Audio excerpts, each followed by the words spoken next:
nueva clase de física. Para esta clase nuestro propósito es diferenciar y reconocer la presión en superficies de la presión en fluidos. Bueno, nuestro video anterior estábamos hablando acerca de que estamos trabajando con fluidos estáticos y en esta ocasión vamos a darle continuidad a esos fluidos estáticos. Ya hablamos del principio de Arquímedes y el empuje. Ahora vamos a hablar sobre la presión en superficies y la presión en fluidos. Ok, como primer principio vamos a definir básicamente lo que es una presión sobre una superficie. Una presión en una superficie es aquella fuerza que se ejerce sobre determinada área, que lo estoy señalando en este momento. Y pues su relación matemática sencillamente es la fuerza sobre el área. De esta manera, nuestra ecuación fundamental para hablar de presión en superficies es la fuerza sobre el área. Debemos tenerla siempre en cuenta. Ahora, implicaciones o interpretaciones importantes. Traigo a colación esta pequeña imagen que es interesante, que me muestra tres sujetos o tres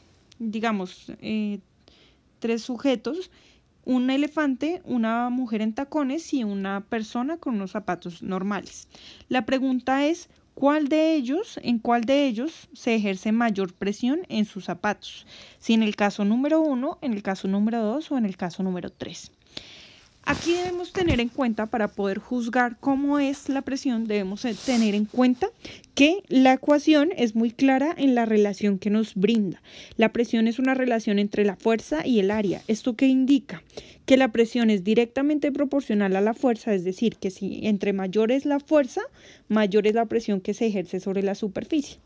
Sin embargo, también nos dice y nos señala que la presión es inversamente proporcional al área. ¿Esto qué quiere decir? Que entre más grande sea el área, menor es la presión, pero si el área es más pequeña, la presión es mayor. Entonces, para poder, tener un criterio, vamos a analizar dos aspectos importantes de esta situación. Primero, con respecto al peso, pues claramente en esta circunstancia, en el sujeto que tiene más peso, o el ser vivo que tiene más peso viene siendo el elefante, ¿no? Por lo tanto, tiene sentido que ejerza más presión, ¿ok? Pero tenemos que tener en cuenta también el segundo criterio para decidir qué tiene mayor presión, y es el área sobre la que se ejerce. ¿Dónde hay más superficie de área? Recuerden que entre mayor es la superficie del área, menor es la presión.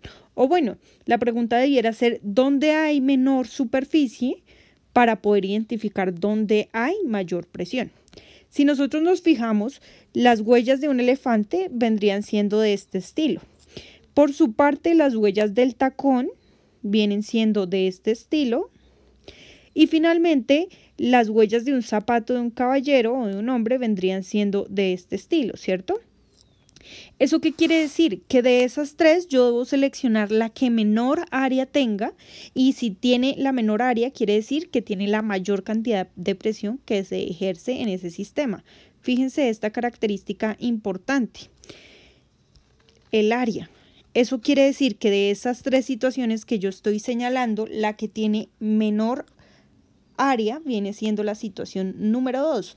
Por lo tanto, el lugar donde más se hace presión es en la punta de los tacones de la mujer, ¿ok? Es un poco paradójico, pero es así como funciona. Por eso es que podemos reventar una bomba con facilidad con una aguja, porque el área que usamos, el área que se usa para reventar una bomba es un área muy pequeña que obedece solamente a la pequeña punta de la aguja. Entre más pequeña sea el área, mayor es la presión que se ejerce. Y para poder reventar una bomba se requiere optimizar al máximo la presión.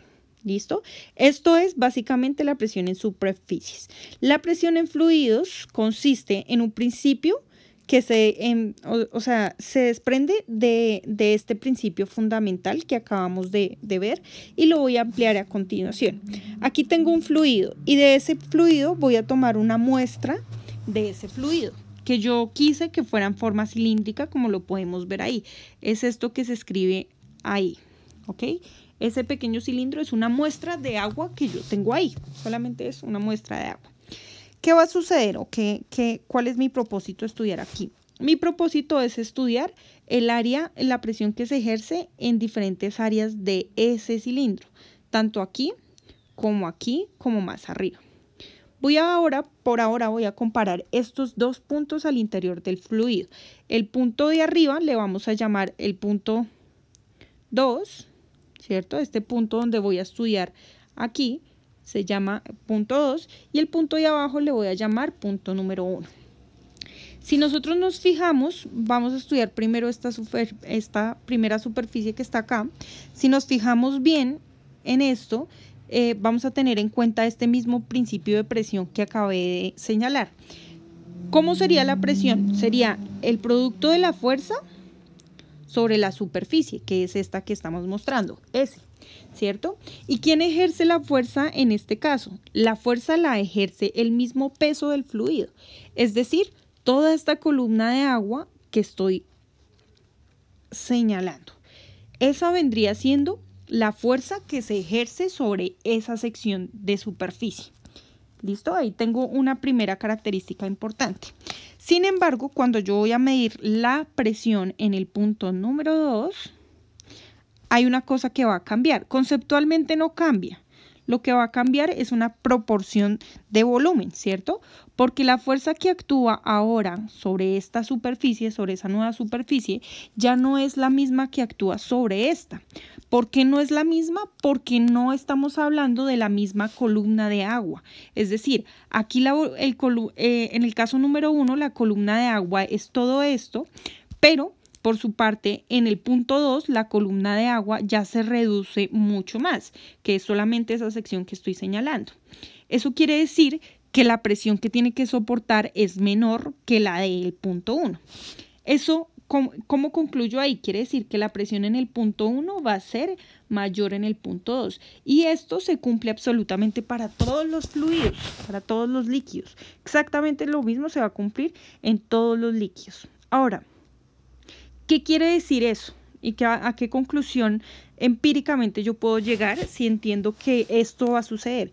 Que las presiones en un fluido van a depender de su posición, de su profundidad. Y aquí es importante que recordemos un concepto importante. Voy a dejar esta nota aquí, que la presión 1 es mayor a la presión 2.